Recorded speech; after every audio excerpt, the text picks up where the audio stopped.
Tell us about your new racing team this year. I'm really excited this year. We're running with Chip Ganassi Racing and Sam Schmidt. Chip Ganassi Racing's won the last two IndyCar championships with Dario Franchitti and Scott Dixon. They've won two Indy 500s in the last few years, and it's just so exciting to go into this race with a race car that's going to have a chance to run at the front. What's new about your car? Well, it's still going to have Herbalife on it, still white, hopefully just a little bit faster, and that's what we want. You know, racing's a team sport. You've got to have the equipment, you've got to have fast pit stops, and I've got to do the job in the race car. But hopefully this year we're driving a rocket ship. You don't usually think of race car drivers as athletes, but you have to be in pretty good shape to do what you do.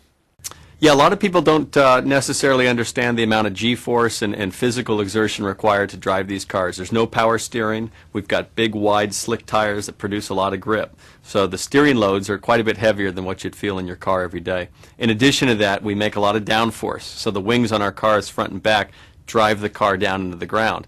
As it does that, that means we can go around the corners a lot faster. And as we go around the corners faster, that means our body, instead of 1 G when I'm standing here, it feels like 4 Gs. So if I'm 170 pounds, multiplied times 4, that's what it feels like in the corners with your body pressing against the car. So it's quite a workout. So what's your training regimen? I do all kinds of things. I have a list actually on my my cell phone of all my daily workout options because I like to mix it up. I've been training, for a long time for racing, so I don't like to get bored. So that includes mountain biking, road biking, swimming, boxing, weight training, running. I'm on a racing simulator. There's a whole bunch of things that I can choose from on my menu, and the idea is to try to do things that tire you out but still challenge your mind. A lot of people wonder whether the Indy 500 is really a green event since it's all about car racing. Can you talk about that a bit? Absolutely. I think people have to realize and have to remember that racing is what drives technology, innovation, development in the automotive industry. We all drive cars every day, and most of the innovations that have to do with efficiency, lower consumption, etc., those are all born out of the racing environment. And in IndyCar racing, in the Indy 500, we're actually burning a totally sustainable fuel, ethanol, and it's actually produced from sugarcane. So it has a very low emissions footprint, very high renewability, sustainability, and everything we do in racing is about optimizing.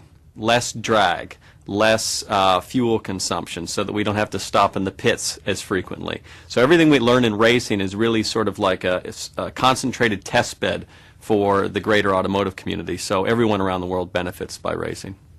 Is there a designation behind the number of your car? The number 99? It's just historically the team I'm driving for, Sam Schmidt, Ganassi, that's the number that they've run. It also happens to be my grandmother's 99th birthday this year, the lovely Duchess, and so we're trying to combine the two.